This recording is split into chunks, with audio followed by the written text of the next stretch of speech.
teman-teman, makasih udah klik video ini. Di video kali ini aku pengen sharing, by the way, Happy New Year ya, selamat tahun baru 2025. Dan aku tahu kalian yang ngeklik video ini pasti pengen yang namanya punya foto kayak gini.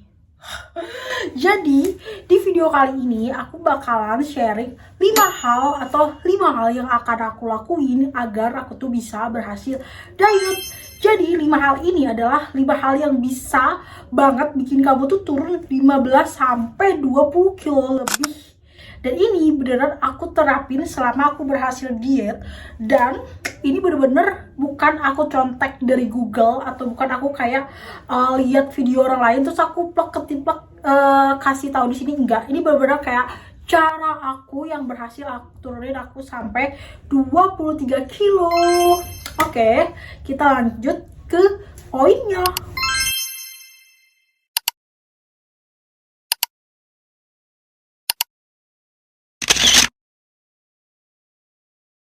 Oh iya teman-teman, untuk konteks aku mau kasih tahu goals aku di tahun 2025 ini, oke?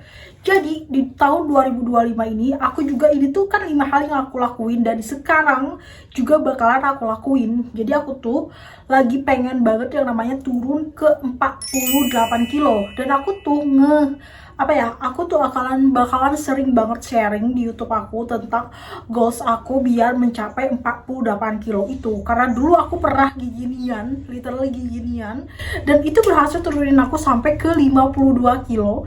Jadi buat teman-teman yang interest buat diet, kalian harus subscribe cepet. Nah, jadi selain itu, aku juga sharing di Instagram aku. Kalian bisa cek di deskripsi. Di situ ada link Instagram aku yang benar-benar aku khususin buat dietan. Oke, teman-teman, langsung di poin yang ke-1. Jadi di poin pertama di sini hal yang aku lakuin pertama basicnya itu adalah ya 80/20%. Jadi 80% aku tuh makan makanan sehat dan 20% aku bisa makan makanan yang apapun yang aku mau. Literally apapun yang aku mau.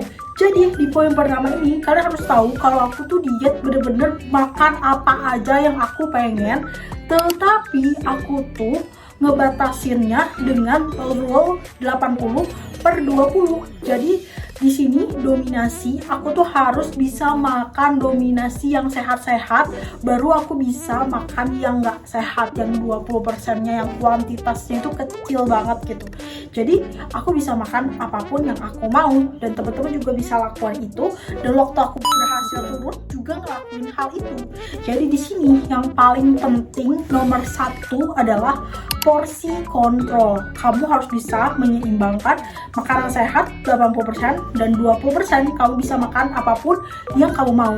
Tetapi kalau kamu tuh lagi ngejar banget pengen turunin berat badan yang cepat, literally faster, atau kamu ada target tertentu, kamu harus kayak 90% or 98% or mungkin 100% itu strict banget, ketat banget, kamu harus makan makanan yang sehat. Tetapi aku tuh pengen menikmati hidup ya teman-teman, jadi aku pikir aku bakalan gunain rule 80 dan 20%. Jadi aku di poin pertama bisa makan apapun yang aku mau, tetapi didominasikan untuk makan sehat. Makan sehat apa sih yang akan aku makan? Nanti kita lanjut ke poin selanjutnya. Oke teman-teman, lanjut di poin kedua. Di poin kedua adalah bergerak. Yes, bergerak.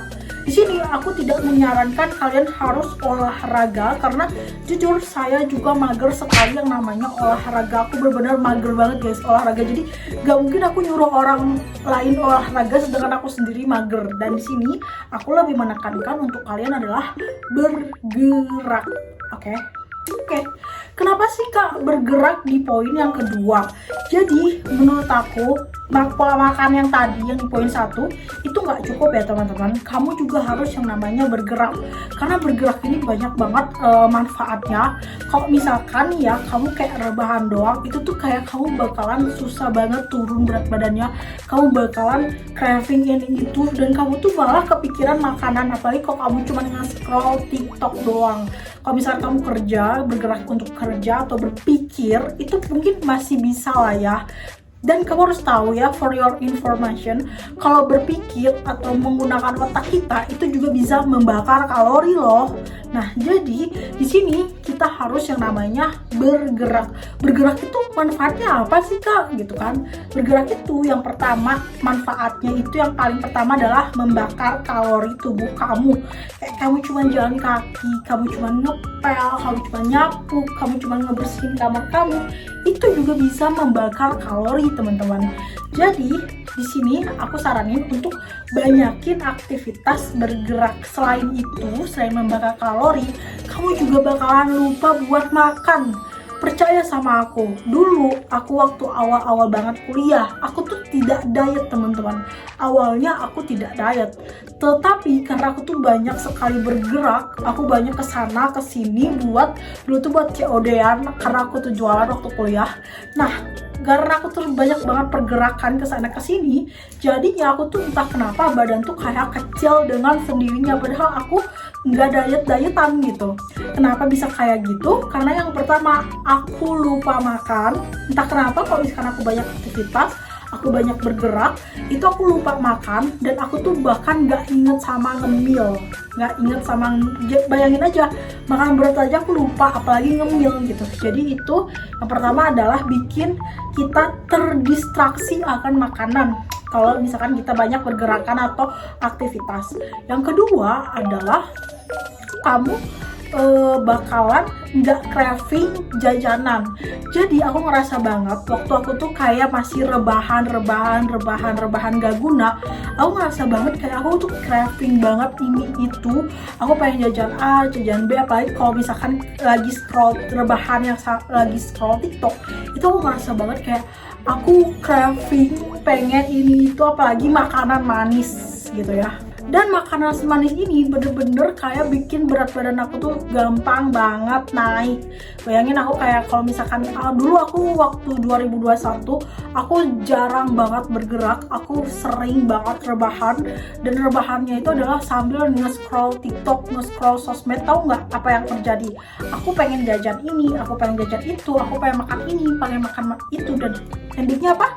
Ya, endingnya berat badan aku naik ke 75 kilo. Kayak berat badan awal aku pas waktu aku gendut ini. Tuh ya. Ini aku pikir waktu aku yang di baju ini tuh aku kayaknya sekitar 75-80-an deh. Dan yang ini kalian tahu, ini aku sekitar udah turun ke 60 apa 57. Oke, lanjut di poin selanjutnya. Poin ketiga adalah dukungan sosial. Di sini apa sih maksud dukungan sosial? Jadi kamu kalau misalkan kamu diet, kamu harus komunikasikan dulu yang namanya ke keluarga kamu, ke temen kamu, atau ke orang rumah. Pokoknya harus ada komunikasi dulu. Hal ini menciptakan agar kamu tuh disupport guys. Karena kita tuh butuh lingkungan, kita tuh butuh lingkungan yang support kita.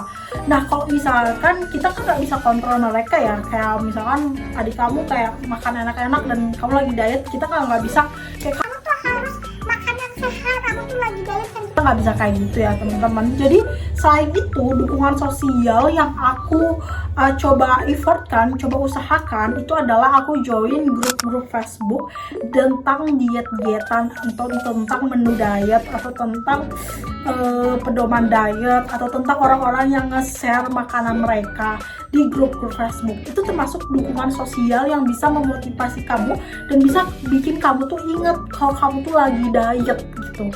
Nah, itu yang aku lakuin. Jadi di poin ketiga adalah kamu perlu yang namanya dukungan sosial, misalkan dari keluarga, dari teman-teman, atau dari yang aku tadi bilang, aku kayak join komunitas diet, aku join grup diet, aku join, dan aku juga nge-follow orang yang bodinya tuh kayak pengen aku jadiin bodiku gitu. Nah, kayak gitu guys. Jadi buat temen-temen, salah satu komunitas sosial, salah satu dukungan sosial yang bisa kamu coba juga adalah subscribe channel aku dan follow Instagram brand aku. Lanjut di poin yang keempat. Oke, lanjut di poin yang keempat. Sebenarnya itu opsional, tapi aku lagi lakuin ini. Di poin yang keempat, di sini tuh aku konsumsi yang namanya vitamin guys. Jadi aku tuh kemarin tuh beli Black Morris yang multivitamin mineral. Ini tuh buat apa sih Kak? Ngapain sih harus diet minum vitamin? Bukannya itu nambah nafsu makan ya? Enggak teman-teman, aku ngerasa banget kalau misalkan kamu lagi diet, kamu butuh yang namanya vitamin tambahan. Kenapa aku bilang vitamin tambahan? Karena ini tuh waktu aku tuh awalnya aku tuh beli vitamin itu karena rambut aku rontok guys. Karena pengalaman gak sih waktu lagi diet terus rambutnya tuh rontok parah, pol-polan, dan itulah yang aku rasain. Jadi aku tambahin konsumsi yang namanya vitamin. Di sini aku beli yang Black Morris multivitamin mineral. Itu nggak nambah nafsu makan aku sama sekali, malah aku ngerasa kayak kekontrol banget nafsu makan aku pas minum Black Morris itu. Aku nggak ngerti kenapa, tapi ada beberapa yang komen kalau itu bisa nambah nafsu makan, tapi aku pribadi enggak, bener-bener enggak. Aku malah ngerasa pas aku konsumsi Black Morris multivitamin itu, aku ngerasa kayak badan aku tuh udah kasih yang terbaik banget buat tubuh aku sampai aku minum vitamin gini. Jadi rasanya sayang banget kalau aku nggak makan yang sehat. Aku malah punya sugesti kayak gitu. Jadi buat teman-teman, coba untuk poin yang keempat ini adalah opsional sih sebenarnya kalau misalkan teman-teman kayak punya budgetnya. Jadi konsumsi yang namanya Black Morris, atau jangan Black Morris deh, terserah kalian mau vitamin apa. Kalau aku kan pakainya yang Black Morris. Ini aku nggak endorsement ya teman-teman, aku benar-benar beli sendiri pakai duit aku. Aku pakainya yang Black Morris, atau kamu bisa kayak konsumsi zinc, vitamin D3, B3, pokoknya vitamin tambahan gitu.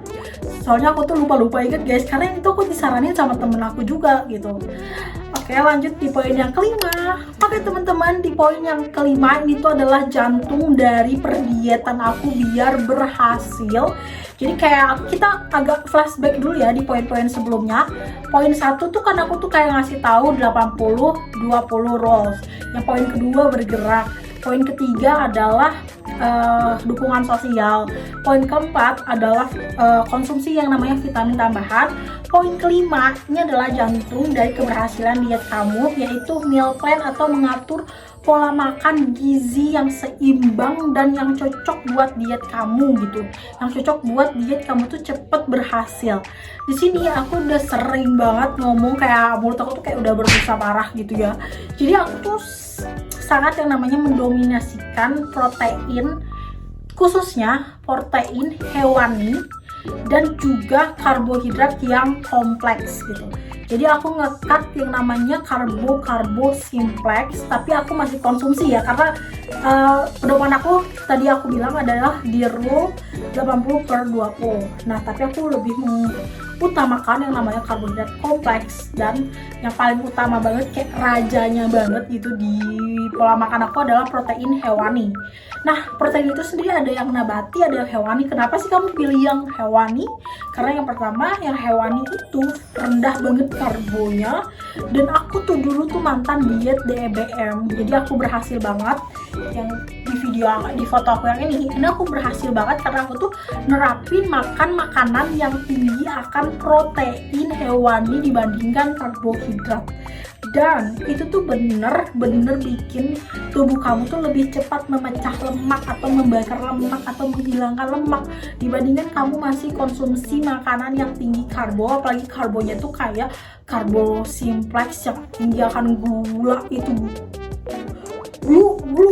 glukogen. Aku lupa lagi.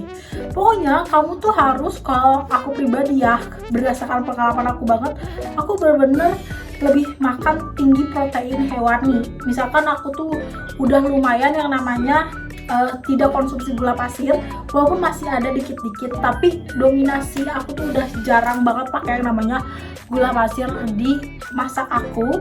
Dan aku juga selalu back on track ketika aku lagi cheating. Jadi jujur aku masih cheating gitu. Contohnya kemarin banget, aku 80% itu makan makanan yang gak sehat, dan 20% nya baru yang sehat.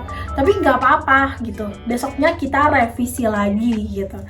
Oke teman-teman, itu dia adalah 5 hal yang aku lakuin agar diet aku berhasil. Makasih buat teman-teman yang udah nonton sampai di detik ini. See you.